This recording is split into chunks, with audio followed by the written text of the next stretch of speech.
Neeri's imperial ఛానల్కి స్వాగతం. అందరికీ నమస్కారాలు తెలియజేస్తూ ఈరోజు కార్యక్రమము విష్ణు సహస్రనామాల్లో వ్యక్తిత్వము, విష్ణు సహస్రనామాలు చదవడం ద్వారా వ్యక్తిత్వాన్ని ఎలా వికసింపజేసుకోవచ్చు అనే విషయము. ఈ చరాచర సృష్టిని సృష్టించడం ఒక ఎత్తైతే దాన్ని సక్రమంగా ఒక విధి విధానాలతో పరిపాలించడము అనేది అంత సామాన్యమైన విషయం కాదు. ఏదైనా పనిని ప్రారంభించడము సులభమే, నాశనం చేయడము సులభమే. కానీ ఆ పనిని ప్రారంభించిన తర్వాత దాన్ని సమర్థవంతంగా కొనసాగిస్తూ విజయం వైపు తీసుకెళ్లడము అనేది మనిషి యొక్క శక్తి సామర్థ్యాలని, వ్యక్తిత్వాలని తెలియజేస్తుంది. కాబట్టి మనం కూడా ఏదైనా ఒక పనిని సమర్థవంతంగా నిర్వహించాలన్నా, దాన్ని సంపూర్ణం చేసి విజయం సాధించాలన్నా శ్రీ మహావిష్ణువు అనుగ్రహం ఉండాలి. ఎందుకంటే ఈ సృష్టిని పరిపాలించి నిర్వహించే బాధ్యత శ్రీ మహావిష్ణువుది. కాబట్టి మనం కూడా ఏదైనా ఒక పనిని సమర్థవంతంగా నిర్వహించి దాన్ని సంపూర్ణంగా చేయాలి, సాధించాలి అంటే మనకు ఆ శ్రీ మహావిష్ణువు అనుగ్రహం అనేది ఉంటేనే సాధ్యమవుతుంది. భగవంతుని లక్షణాలే మనుషులకు, జీవులకు ఆపాదించబడతాయి.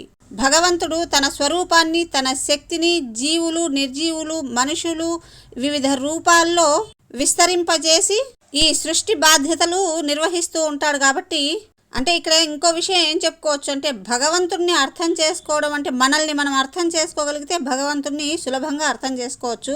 అందుకే భగవద్గీతలో ఉద్ధరేతాత్మనాత్మానం అని చెప్పి అన్నారు. అంటే నిన్ను నీవు ఉద్ధరించుకో అంటే మనల్ని మనం బాగుపరుచుకోవాలి. ఎలా బాగుపరుచుకోగలము? కొన్ని ఉత్తమమైన లక్షణాలను ఆపాదించుకుంటే మనల్ని మనం బాగుపరుచుకోగలము. ఆ లక్షణాలు ఏంటి? ఉత్తమమైనవి దైవ లక్షణాలు, దైవీ లక్షణాలు, దైవీ గుణాలు అంటారు కదా. అంటే ఏంటి, వాటిని ఎలా మనము అభివృద్ధి చేసుకోవాలి మొదలైన విషయాలు మనం ఈ వీడియోలో చెప్పుకుందాం. ఈరోజు మనము విష్ణు సహస్రనామాల్లోని 20వ శ్లోకం ద్వారా ఆ శ్లోకంలోని ప్రతి నామానికి, ప్రతి పదానికి అర్థం తెలుసుకుంటూ, వ్యక్తిత్వాన్ని ఎలా సూచిస్తుందో తెలుసుకుంటూ శ్రీ మహావిష్ణువు అనుగ్రహాన్ని పొందుదాం. ముందుగా శ్లోకము 20వది. మహేశ్వాసో మహీభర్త శ్రీనివాస సతాంగతి అనిరుద్ధ సురానందో గోవిందో గోవిదాంపతి. ఇందులో ముందుగా మహేశ్వాస అంటే అర్థం ఏంటో చూద్దాం. ధనుర్విద్య యందు గొప్ప నైపుణ్యం కలవాడు అని అర్థం అన్నమాట. మనకు ధనుర్విద్య నైపుణ్యము, ధనుర్విద్య ధురంధరుడు అంటే గుర్తొచ్చేది అర్జునుడు. మన పురాణాల్లో లేదా కావ్యాల్లో ఎంతో మంది ధనుర్విద్య పారంగతులు ఉన్నప్పటికీ అర్జునుడిని మించిన లోకోత్తర వీరుడు లేడు అని చెప్పి అంటుంటారు కదా. అందుకే కృష్ణుడు పాండవులలో నేను అర్జునుడిని అని చెప్పాడనమాట. ఎందుకు అంటే రకరకాల కారణాలు ఉన్నప్పటికీ ఒక ధనుర్విద్య నైపుణ్యము అర్జునుడిని మించి లేదు కాబట్టి అది కూడా ఒక కారణంగా నేను అర్జునుడిని అని చెప్పి కృష్ణుడు అన్నాడనమాట.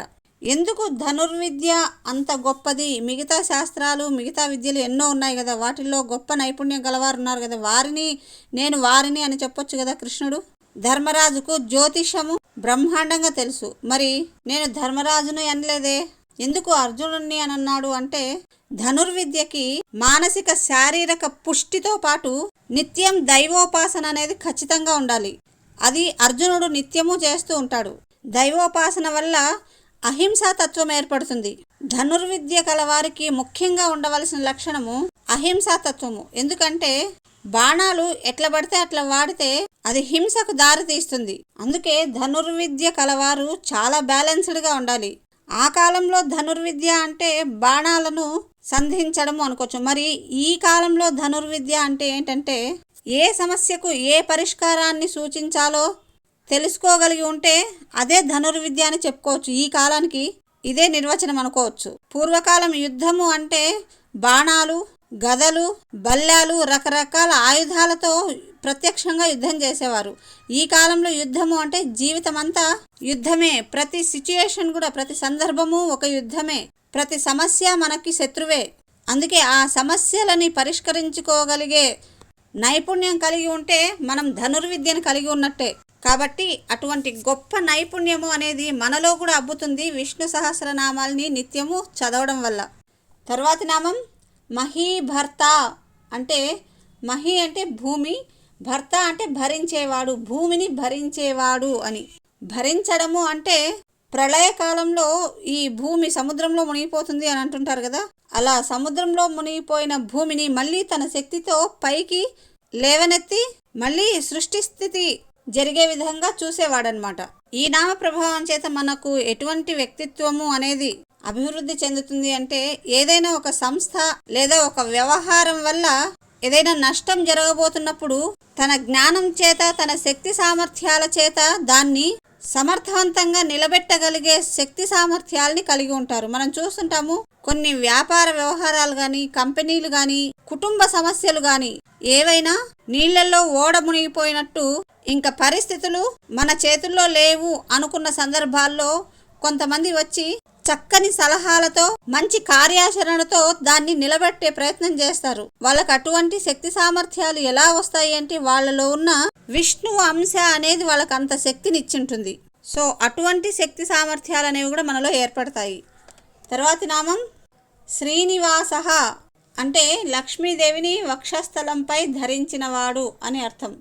ఇక్కడ లక్ష్మి అంటే కొన్ని ఇంకా రకరకాల పర్యాయ పదాలు, నానార్థాలు ఉన్నాయి చెప్పుకోవాలి.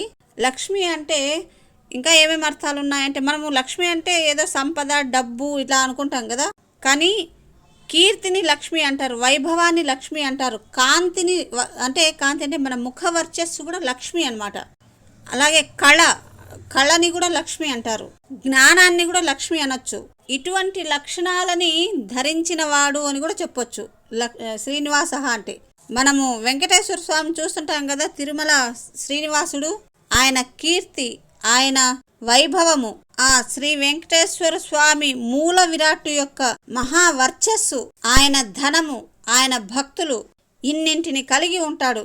అందుకే ఆ శ్రీనివాసుడి అనుగ్రహం ఉన్న వాళ్ళకి ధనానికి కానీ, కీర్తికి కానీ, వైభవానికి కానీ దేనికి లోటుండదు. ఎందుకంటే తన లక్షణాలని తన భక్తులకు ఇస్తాడు కాబట్టి. అందుకే శ్రీ మహావిష్ణు అనుగ్రహము అనేది ఉంటే ఈ సృష్టిని స్థితి తర్వాత పరిపాలన వ్యవహారాలను చూసుకునే ఆ మహావిష్ణువు మనకు కూడా ఒక వైభవాన్ని, కార్యదక్షతని, కీర్తిని, అనుచరులను మొదలైన ఎన్నో లక్షణాలని మనము పొందొచ్చు. తర్వాతి నామం సతాంగతి అంటే సత్పురుషులకు మార్గాన్ని చూపించువాడు అని అర్థం. అంటే ఇక్కడ సత్పురుషులకు ఎటువంటి మార్గాన్ని అంటే, సత్పురుషులు ఏం కోరుకుంటారు అంటే ఈ పురుషార్థాలను సాధించడమే వారి కోరిక అయి ఉంటుంది. అంటే ధర్మార్థ కామ మోక్షాలని సాధించడమే వాళ్ళ సాధన, వాళ్ళ తపస్సు అన్నమాట. దాంట్లో వాళ్ళు కృతకృత్యులయ్యే విధంగా సహాయం చేస్తాడు, ఆ మార్గాన్ని చూపిస్తాడనమాట శ్రీ మహావిష్ణువు. అంటే ధర్మ మార్గంలో జీవితానికి కావలసినవి సేకరించుకుంటూ, ఈ జీవితంలో ఏర్పడే ఆశలు, ఆశయాలను నెరవేర్చుకుంటూ అంత్యమున మోక్షాన్ని కోరుకోవడమే పరమగతిగా భావించే వారందరికీ వారి కోరికలు నెరవేర్చే విధంగా గతిని చూపుతాడనమాట. ఈ నామ ప్రభావం ఎలా ఉంటుంది అంటే, ఈ జీవితంలో అంటే ఒక మనిషి జన్మించిన తర్వాత చనిపోయే వరకు చక్కగా జీవితాన్ని గడపడానికి ఏం కావాలో వాటిని స్పష్టంగా తెలుసుకొని వాటిని సాధించి జీవితాన్ని సార్థకత చేసుకోవాలి అనే భావన కలుగుతుంది. అనవసరంగా ఏవేవో కోరుకొని జీవితంలో ప్రశాంతాన్ని కోల్పోకుండా, తన ప్రశాంతతకు భంగం కాకుండా, తాను తనతో పాటు ఉండే వారందరూ కూడా ఉత్తమ మార్గంలో జీవితాన్ని గడిపే ప్రయత్నం చేయగలుగుతాము. తర్వాతి నామం అనిరుద్ధ అంటే నిరోధింపడానికి శక్యం కానివాడు అని. ఎప్పుడు నిరోధింపడం అంటే దేనికి కూడా ఆయన్ని నిరోధించలేము. రాక్షసులని సంహరించడంలో కానీ, అవతారాలు దాల్చినప్పుడు కానీ, సృష్టి స్థితి లయాల్లో కానీ ఎప్పుడూ కూడా దేని చేత అడ్డగింపబడనివాడు, అడ్డగించడానికి వీలు లేనివాడు, శక్యం కానివాడు అని అర్థం అనమాట. ఎదురు లేనివాడు అని అనుకోండి. ఈ నామ ప్రభావం చేత ఒక వ్యక్తి తాను ఏదైనా ఒక సత్కార్యం చేయాలా అనుకున్నప్పుడు ఇంకా వారిని ఎవరు ఎదుర్కోలేనంత శక్తి సామర్థ్యాలని కలిగి ఉంటారు. అంటే వాళ్ళు ఒక ప్రణాళికాబద్ధంగా ఒక మంచి లక్ష్యంతో సత్కార్యాలు చేయాలా అనుకున్నప్పుడు ఖచ్చితంగా వాళ్ళని ఎవరు ఎదుర్కోలేని శక్తి సామర్థ్యాలు అనేది ఆ భగవంతుడు వాళ్ళకి ఇస్తాడనమాట. తర్వాతి నామం గోవింద. మనం ఇంకా సురానంద చెప్పుకోవాలి. ఈ సురానంద అనేది 186వది. దీని తర్వాత గోవింద, కాబట్టి ముందు సురానంద చెప్పుకుందాం. సురానంద అంటే దేవతల్ని ఆనందింపచేయువాడు అని. అంటే మరి దేవతల్ని మాత్రమే ఆనందింపజేస్తాడా అంటే, ఇక్కడ దేవతలు అంటే అర్థం ఏంటంటే సహృదయులు, సత్పురుషులు, అలాగే అహింసాపరులు, నిత్యము ఇతరుల హితవును కోరుకునేవారు, సంతోషాన్ని కోరుకునేవారు, వీళ్ళందరూ కూడా దేవతలనే చెప్పొచ్చు. కాబట్టి అటువంటి వారిని ఆనందింపచేయువాడు అని చెప్పాలి. ఈ నామ ప్రభావం చేత ముందుగా మనలో దైవీ లక్షణాలు అనేవి ఏర్పడతాయి. దైవీ లక్షణాలు అంటే ఇందాక చెప్పుకున్నాం కదా, అవి ఏర్పరచుకొని వాటి ద్వారా ఆనందమయ జీవితాన్ని గడపడానికి కావలసిన మార్గాన్ని ఏర్పాటు చేసుకోగలము. తర్వాత ఇప్పుడు 187వది గోవిందః అంటే గోవులని, గోకులాన్ని ఉద్ధరించిన వాడు. ఇక్కడ గో అనే అక్షరానికి చాలా అర్థాలున్నాయి. గో అనేది అక్షరం మాత్రమే కాదు, ఒక పదము కూడా అట. ఇందుకే ఏమేమి అర్థాలు ఉన్నాయంటే, గో అంటే సాధారణంగా గోవులు అని అర్థం ఉంది, అలాగే భూమి అని, జ్ఞానము అని, ఇలా రకరకాల అర్థాలు ఉన్నాయి. అందుకే గోవిందః అంటే జ్ఞానాన్ని పంచినవాడు, తన జ్ఞానము చేత ఈ ప్రపంచాన్ని ఉద్ధరించిన వాడు కాబట్టి కూడా గోవిందః అని అనవచ్చు. అలాగే ఇక్కడ మనము ఒక్కొక్కసారి కోవిదులు అని అనుకుంటుంటాం కదా, జ్ఞాన కోవిదులు, కళా కోవిదులు ఇలా అంటుంటాం కదా. ఈ కోవిదుడు అనేది గోవిందుడు అనే పదం నుంచే వచ్చింది. ఈ నామ ప్రభావం చేత ఒక వ్యక్తి తన వాక్ శక్తితోనే అందరినీ ఉద్ధరించగలిగే శక్తిని కలిగి ఉంటాడు. మనము సాధారణంగా మన సమాజంలో చూస్తుంటాం, కొంతమంది ఏదైనా ఆజ్ఞాపించారు అంటే ఇంకా దానికి తిరిగి ఉండదు. వాళ్ళ వాక్ శక్తి అంత గొప్పది. ఉదాహరణకు ఒక కోర్టులో ఒక జడ్జి గారే ఉన్నారనుకోండి, ఆయన ఏదైనా తీర్పిచ్చారంటే ఇంకా దానికి తిరిగి ఉండదు. అది అప్పటికి మాత్రమే కాదు, తర్వాత తరాలకి, తర్వాత కాలంలో కూడా అది శాసనమై అందరికీ మార్గదర్శనం అవుతూ ఉంటుంది. అంత గొప్ప శక్తి అనేది కలుగుతుంది వాక్కుకి. తర్వాతి నామం 188వది గోవిదాంపతి. అంటే ఇక్కడ ఇందాక చెప్పుకున్నాం కదా, కోవిదులు అని అంటే ఏదైనా విద్య యందు పారంగతులు అని చెప్పుకున్నాము. అటువంటి ఏదైనా ఒక విద్యలో, అది వేద విద్య కావచ్చు, ఎటువంటి విద్య అయినా ఆ విద్యా పారంగతులకు ప్రభువు అని అర్థం అన్నమాట.